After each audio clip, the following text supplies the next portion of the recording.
Welcome to exam विवेचना।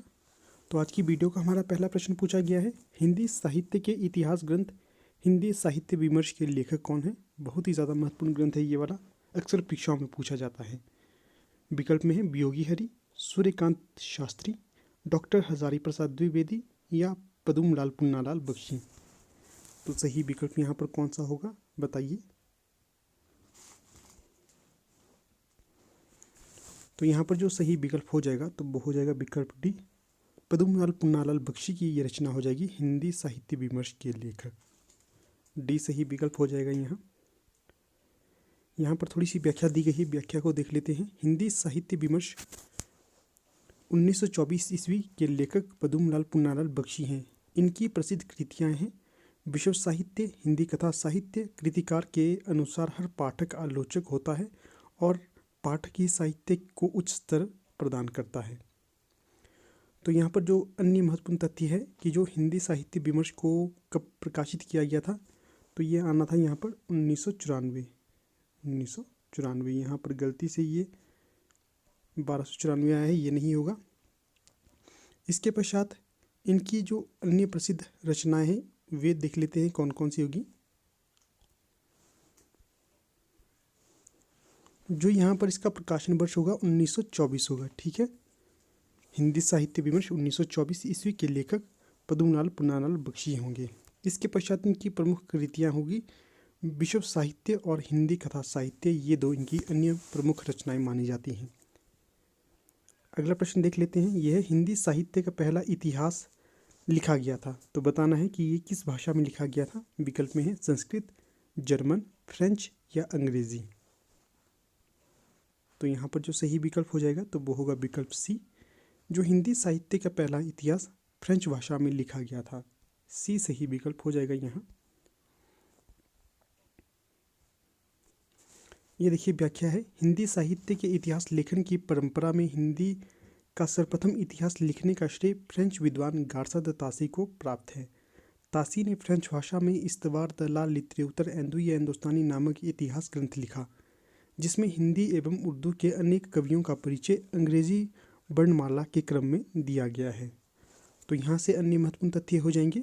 हिंदी साहित्य के इतिहास लेखन की परंपरा में सर्वप्रथम इतिहास कौन सा लिखा गया है, इस्तवार द ला लित्रेउतर एंदु या हिंदुस्तानी, और ये ग्रंथ किसका है, गार्सा द तासी का है। और गार्सा द तासी ने इसे किस भाषा में लिखा है, फ्रेंच भाषा में लिखा है। इसके पश्चात इसमें उर्दू और हिंदी के अनेक कवियों को स्थान दिया गया है, और ये किस वर्णमाला के क्रम में रखा गया है ये भी पूछा जाता है। तो ये रखा गया है अंग्रेजी वर्णमाला के क्रम में, यहाँ के जो कवि या रचनाकार होंगे। अगला प्रश्न है 3, इसमें पूछा गया है अधिकांश साहित्य इतिहासकारों के अनुसार हिंदी के प्रथम कवि कौन माने जाते हैं। विकल्प में है कबीर, सूरदास, सरहपाद या विद्यापति। तो चलिए सही विकल्प का चयन करें, क्या होगा यहाँ पर। तो यहाँ पर जो सही विकल्प हो जाएगा तो वो हो जाएगा विकल्प स, सरहपाद को अधिकांश साहित्य इतिहासकारों ने हिंदी का प्रथम कवि माना है। सी सही विकल्प हो जाएगा। यहाँ पर थोड़ी सी व्याख्या दी गई है, व्याख्या को भी देख लेते हैं। 7वीं शताब्दी ईस्वी के सिद्ध कवि सरहपाद को अधिकांश साहित्य इतिहासकारों ने हिंदी का प्रथम कवि माना है। राहुल सांकृत्यायन ने सरहपाद को ही हिंदी का प्रथम कवि स्वीकार किया। सरहपाद ने दोहा कोश नामक ग्रंथ की रचना की है। सरहपा बौद्ध धर्म के सहज्ञान के प्रवर्तक थे।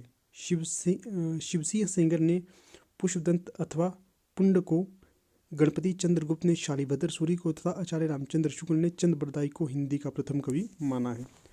तो यहाँ से जो अन्य महत्वपूर्ण तथ्य पूछे जाएंगे उन्हें भी देख लेते हैं।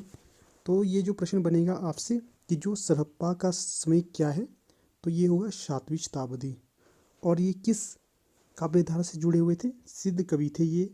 इसके पश्चात है इन्हें किसने हिंदी का प्रथम कवि माना था हिंदी का, तो ये माना था राहुल सांकृत्यायन के द्वारा। इसके पश्चात सरहप्पा की रचना भी पूछी जाती है। यहाँ पर सरहप्पा भी होता है, सरहपाद भी होता है, ये देखना आपने कब क्या पूछा जाए। इनकी जो प्रमुख रचना होगी दोहा कोश इनकी प्रमुख रचना मानी जाती है। इसके पश्चात ये भी प्रश्न बनता है कि जो सरहप्पा है इन्होंने बौद्ध धर्म के किस शाखा का प्रवर्तन किया, तो इन्होंने बौद्ध धर्म के सहज्ञान शाखा का प्रवर्तन किया। सहजयान का दूसरा नाम वज्रयान भी कहा जाता है। इसके पश्चात ये भी प्रश्न पूछा जाता है कि जो शिव सिंह सेंगर है इन्होंने किसे हिंदी का प्रथम कवि माना है। पुष्पदंत या पुंड को इन्होंने हिंदी का प्रथम कवि माना है। और जो गणपति चंद्रगुप्त है इन्होंने किसे माना है, शालिभद्र सूरी को माना है। और जो आचार्य रामचंद्र शुक्ल है इन्होंने किसे माना है, चंद्रबरदाई को ये हिंदी का प्रथम कवि मानते हैं, ठीक है ना। और कभी कभी जो राजा भोज है इत्यादि इसका भी वर्णन मिलता है रामचंद्र शुक्ल के अनुसार। अगला प्रश्न पूछा गया है, आदिकालीन हिंदी साहित्य को सिद्ध सामंत काल कहने वाले विद्वान का नाम बताइए। तो विकल्प में है विश्वनाथ प्रसाद मिश्र, राम कुमार वर्मा, महावीर प्रसाद द्विवेदी या राहुल सांकृत्यायन। तो यहाँ पर जो सही विकल्प हो जाएगा तो वो हो जाएगा विकल्प द, राहुल सांकृत्यायन के द्वारा हिंदी साहित्य को सिद्ध सामंत काल नाम दिया गया था। तो इस प्रकार जो विकल्प डी है सही हो जाएगा। यहाँ पर व्याख्या भी दी गई है, व्याख्या को भी देख लेते हैं। व्याख्या है, राहुल सांकृत्यायन ने आदिकालीन हिंदी साहित्य को सिद्ध सामंत काल नाम दिया है। राहुल सांकृत्यायन ने हिंदी साहित्य के इतिहास का काल विभाजन एवं नामकरण निम्नलिखित रूप से किया है। पहला है सिद्ध सामंती युग, दूसरा है सूफी युग, तीसरा है भक्ति युग और चौथा है दरबारी युग और पांचवा है नवजागरण काल। बहुत ज़्यादा महत्वपूर्ण है ये, इसके कहीं नोट कीजिएगा या स्क्रीनशॉट लीजिएगा। इसका क्या क्या नाम दिया गया है, पहले को दिया है इन्होंने नाम सिद्ध सामंती युग, दूसरे को सूफी युग, तीसरे को भक्ति युग और चौथे को दरबारी युग और पांचवें को नवजागरण काल। इसी प्रकार आगे जो डॉक्टर रामकुमार वर्मा है इन्होंने आदिकाल को चारण काल नाम दिया था।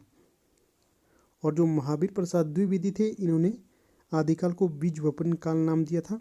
और जो विश्वनाथ प्रसाद मिश्र हैं इन्होंने आदिकाल को वीर काल नाम दिया था।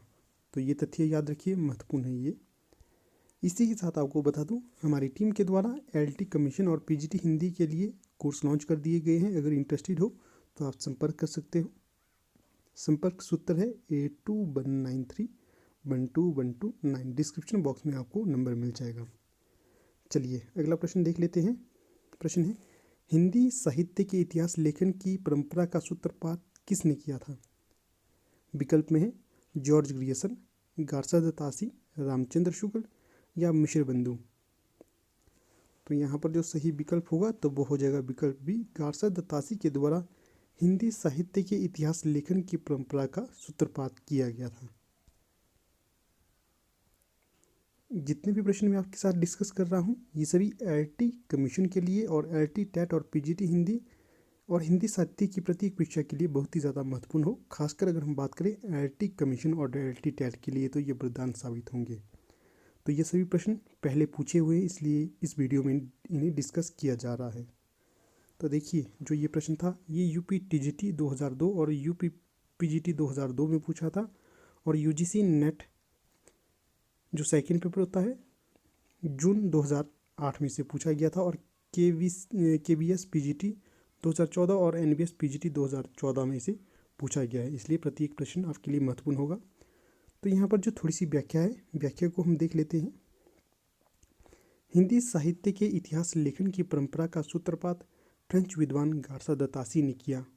इन्होंने फ्रेंच भाषा में इस्तवार द ला लिटरेचर एंदुई हिंदुस्तानी नामक इतिहास ग्रंथ को लिखा, जिसमें हिंदी और उर्दू के अनेक कवियों का विवरण अंग्रेजी के वर्णक्रमानुसार दिया गया है।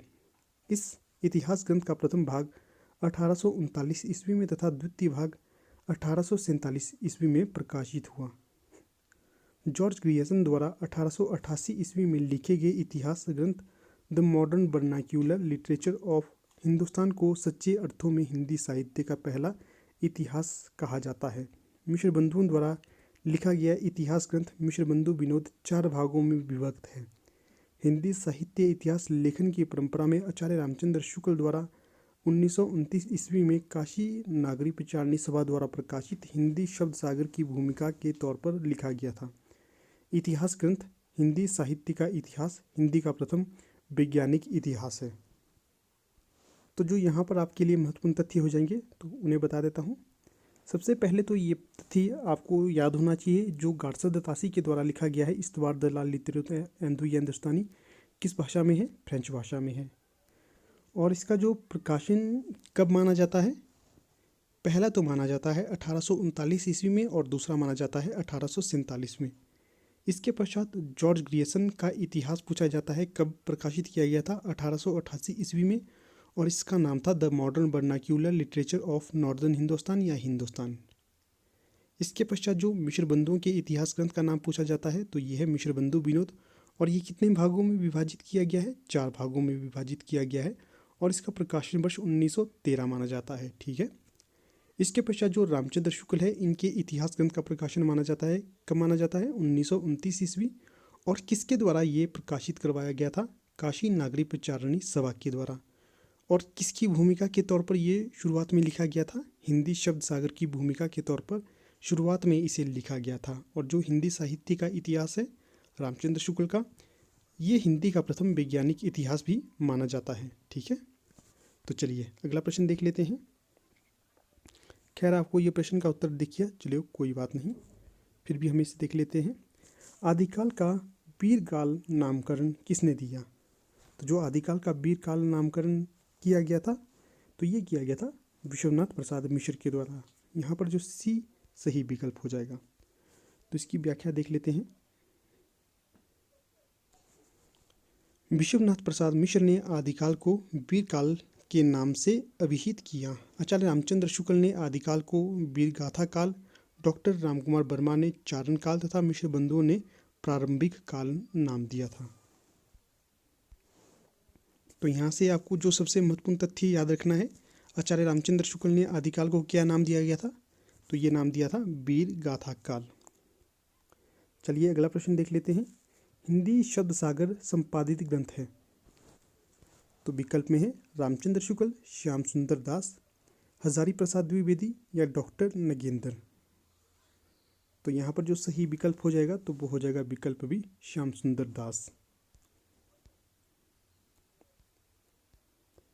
थोड़ी सी व्याख्या दी गई है, व्याख्या को देख लेते हैं। हिंदी शब्द सागर नामक ग्रंथ श्याम सुंदर दास द्वारा संपादित किया तथा काशी नागरी प्रचारणी सभा द्वारा प्रकाशित किया गया था। किसने क्या किया था? जो श्याम सुंदर दास है, इन्होंने हिंदी शब्द सागर नामक ग्रंथ को संपादित किया था और काशी नागरी प्रचारणी सभा द्वारा ये प्रकाशित करवाया गया था। आचार्य रामचंद्र शुक्ल द्वारा रचित हिंदी साहित्य का इतिहास 1929 में हिंदी शब्द सागर नामक इसी ग्रंथ की भूमिका के रूप में इसे प्रकाशित करवाया गया था। हिंदी वैज्ञानिक कोश पृथ्वीराज रासो, छत्र प्रकाश, इंद्रावती, चंद्रावती, हमीर रासो, परमाल रासो, रानी केतकी की कहानी आदि कृतियों का संपादन भी आचार्य श्याम सुंदर दास के द्वारा किया गया था। शायद आप जो आचार्य श्याम सुंदर दास है इन्हें कम ही जानते होंगे, पर ये जो बहुत ही महत्वपूर्ण आचार्यों में से एक माने जाते हैं। इन्होंने हिंदी खड़ी बोली के विकास में महत्वपूर्ण योगदान दिया था। अगर हम बात करें काशी नागरी प्रचारणी सभा, इसके ये एक रीढ़ माने जाते हैं। ठीक है ना। फिर से देख लेते हैं इनके द्वारा कौन कौन से इतिहासों का प्रकाशन करवाया गया था। पहला तो था हिंदी वैज्ञानिक कोश, फिर है पृथ्वीराज रासो, छत्र प्रकाश, इंद्रावती, चंद्रावती, हमीर रासो, परमाल रासो, रानी केतकी की कहानी आदि कृतियों का संपादन श्याम सुंदर दास द्वारा किया गया था। तो ये प्रश्न बन सकता है, रानी केतकी की कहानी का प्रकाशन या संपादन किसने करवाया था? श्याम सुंदर दास द्वारा।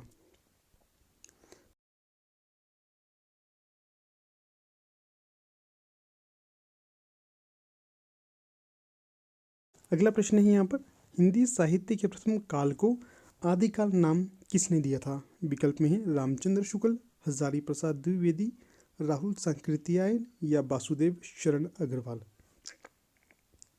तो सही विकल्प का चयन करें, क्या आएगा यहाँ पर? तो ये आएगा विकल्प बी, हजारी प्रसाद द्विवेदी के द्वारा आदिकाल नाम सबसे पहले दिया गया था। तो यहाँ पर थोड़ी सी व्याख्या है, व्याख्या को देख लेते हैं। व्याख्या है, हिंदी साहित्य के प्रथम काल को आदिकाल नाम सर्वप्रथम आचार्य हजारी प्रसाद द्विवेदी ने दिया। आचार्य द्विवेदी द्वारा दिया गया यह नाम आज अधिकांश विद्वानों को मान्य है। आचार्य रामचंद्र शुक्ल ने वीर रस प्रधान रासों रचनाओं के आधार पर हिंदी साहित्य के प्रथम काल को वीरगाथा काल नाम दिया गया था। राहुल सांकृत्यायन ने सिद्ध सामंत काल नाम दिया था। तो यहाँ पर जो आपको जो अधिक महत्वपूर्ण होंगे तो एक तो होगा आदिकाल नामकरण किसने दिया था, हजारी प्रसाद द्विवेदी के द्वारा। और जो वीरगाथा काल नाम किसने दिया था, तो ये दिया था रामचंद्र शुक्ल। और सिद्ध सामंत काल नाम किसने दिया था, तो ये दिया गया था राहुल सांकृत्यायन के द्वारा। तो चलिए अगला प्रश्न देख लेते हैं। प्रश्न है, हिंदी नवरत्न के लेखक कौन हैं? विकल्प में है महावीर प्रसाद द्विवेदी, प्रताप नारायण मिश्र, मिश्रबंधु या इनमें से कोई नहीं। तो सही विकल्प हो जाएगा यहाँ पर विकल्प सी, हिंदी नवरत्न के लेखक होंगे मिश्रबंधु। थोड़ी सी व्याख्या यहाँ पर दी गई है, व्याख्या को देख लेते हैं। व्याख्या इस प्रकार से है, मिश्रबंधु हिंदी नवरत्न नामक पुस्तक के लेखक हैं। मिश्रबंधुओं द्वारा लिखी गई एक अन्य पुस्तक है मिश्रबंधु विनोद, और इसका प्रकाशन वर्ष है 1913। ठीक है, पहले ही मैंने बता दिया था मिश्रबंधु विनोद का प्रकाशन वर्ष क्या है, 1913। और मिश्रबंधु विनोद में मिश्रबंधुओं ने लगभग 5000 कवियों का संकलन किया है या उल्लेख किया है। हिंदी साहित्य के काल विभाजन का पहला प्रयास इन्हीं के द्वारा किया गया था। किसके द्वारा? मिश्रबंधुओं के द्वारा। महावीर प्रसाद द्विवेदी ने सरस्वती तथा प्रताप नारायण मिश्र ने ब्राह्मण पत्रिका का संपादन किया था। पूछा जा सकता है सरस्वती पत्रिका का संपादन महावीर प्रसाद द्विवेदी द्वारा कब से कब तक किया गया था। चलिए ये प्रश्न आपके लिए छोड़ देता हूँ, इस प्रश्न का उत्तर आपने देना है कमेंट में।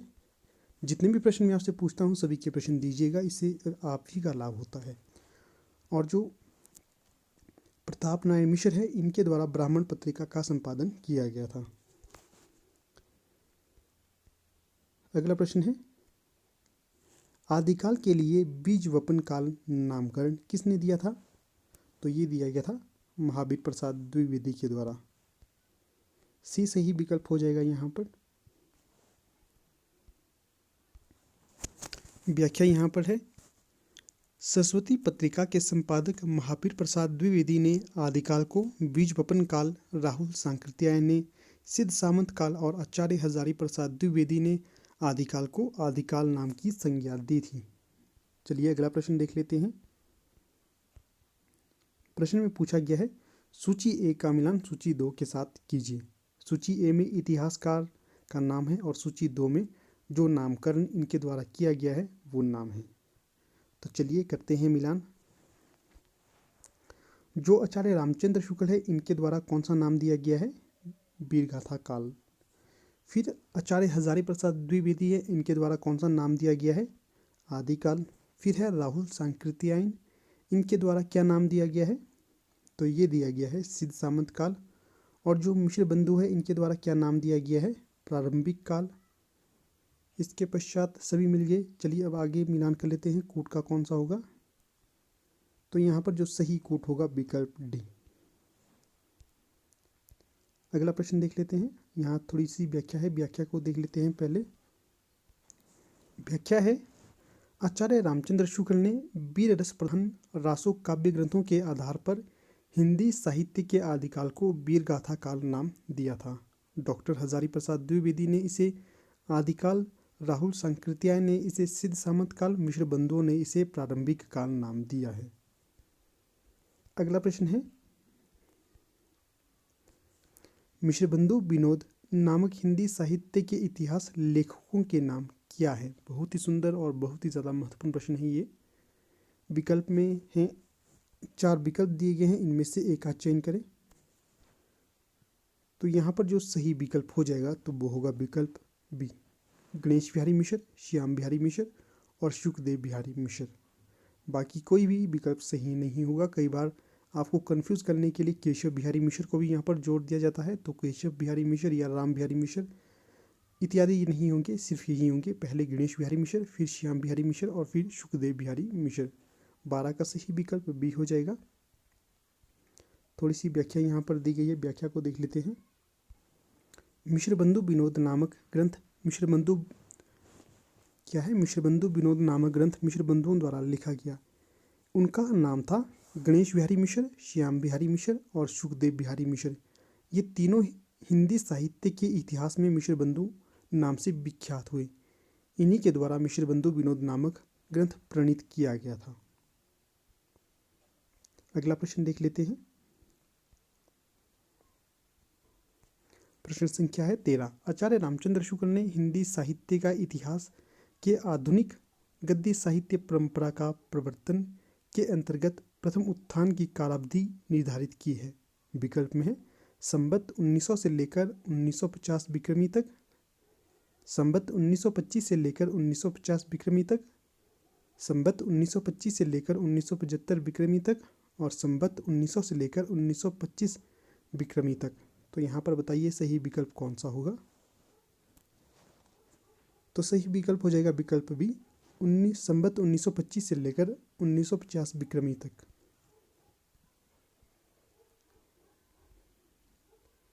थोड़ी सी व्याख्या यहाँ पर दी गई है। आचार्य रामचंद्र शुक्ल ने भारतेंदु हरिश्चंद्र के रचनाकाल की दृष्टि में रखकर संवत 1925 से लेकर 1950 विक्रमी तक की अवधि को प्रथम उत्थान काल माना। इस काल में हरिश्चंद्र और उनके सहयोगी लेखक मंडलों द्वारा आधुनिक गद्य परंपरा का समृद्ध प्रवर्तन हो चुका था, जिसके अवदान का वर्तमान का गद्य साहित्य टिका हुआ है। तो ये कुछ एक इसकी व्याख्या थी। चलिए अगला प्रश्न देख लेते हैं। प्रश्न संख्या है 14। इसमें पूछा गया है हिंदी का प्रथम कवि कौन है। निम्नलिखित विकल्पों में कौन सा हिंदी का प्रथम कवि माना जाता है। विकल्प में है सरहप्पा, शबरपा, देवसेन और कबीर। तो यहाँ पर जो सही विकल्प हो जाएगा तो वो हो जाएगा विकल्प ए, सरहप्पा को हिंदी का प्रथम कवि माना जाता है। पीछे हमने इसे डिस्कस किया था। थोड़ी सी व्याख्या यहाँ पर दी गई है, व्याख्या को देख लेते हैं। सिद्ध संप्रदाय के कवि सरहप्पा को हिंदी का प्रथम कवि माना जाता है। उन्हें प्रथम कवि सिद्ध करने के लिए राहुल सांकृत्यायन ने काफ़ी तर्क दिए हैं। उनके बाद क्रम में चंद्रबरदाई का नाम आता है, जबकि आचार्य रामचंद्र शुक्ल ने चंद्रबरदाई को पहला कवि माना है।